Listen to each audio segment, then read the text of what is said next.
सरकारी नोकरी करणाऱ्या हजारो कर्मचाऱ्यांसाठी मोठी आणि धक्कादायक बातमी.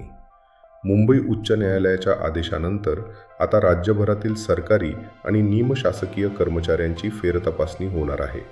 विशेषतः दिव्यांग आरक्षणातून नोकरी मिळालेल्या कर्मचाऱ्यांवर आता मोठी कारवाई होण्याची शक्यता व्यक्त केली जात आहे. सरकारी नोकरी म्हणजे सुरक्षित भविष्य, भरघोस सुट्ट्या, वेतन आणि अनेक सुविधा. मात्र आता याच सरकारी कर्मचाऱ्यांवर संकटाचे ढग जमा झाले आहेत. कारण मुंबई उच्च न्यायालयाने राज्य सरकारला दिले आहेत कडक निर्देश.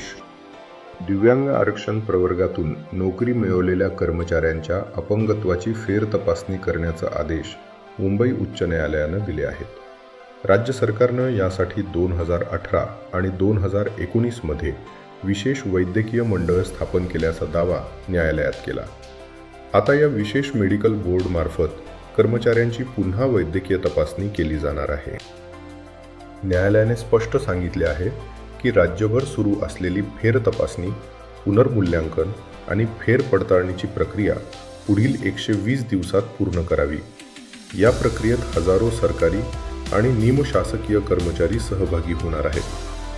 काही सरकारी कर्मचाऱ्यांनी न्यायालयात दावा केला की आम्ही आधीच वैद्यकीय तपासणी करूनच सेवेत आलो आहोत, त्यामुळे पुन्हा फेरतपासणी करणं अवैध आहे. मात्र न्यायालयानं हा दावा फेटाळून लावला. फेरतपासणी दरम्यान जर एखाद्याचे दिव्यांग प्रमाणपत्र किंवा UDID कार्ड बनावट आढळले तर त्या कर्मचाऱ्याला प्रथम 15 दिवस स्पष्टीकरणासाठी दिले जाणार आहेत.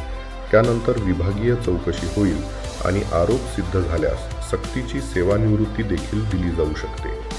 जर एखाद्या कर्मचाऱ्याचे अपंगत्व 40% कमी आढळले, म्हणजेच 11 ते 39% दरम्यान असेल, तर त्यांना मिळालेले शासकीय फायदे काढून घेतले जाऊ शकतात. फेरतपासणीस नकार देणाऱ्या कर्मचाऱ्यांना 21 दिवसांची दुसरी संधी दिली जाईल. तरीही त्यांनी टाळाटाळ केल्यास निलंबनाची कारवाई होऊ शकते. मात्र न्यायालयाने एक महत्त्वाचा दिलासा देखील दिला आहे. 6 मे 2026 पर्यंत जे कर्मचारी सेवानिवृत्त किंवा स्वेच्छानिवृत्त झाले आहेत त्यांच्यावर फेरतपासणी किंवा दंडात्मक कारवाई होणार नाही.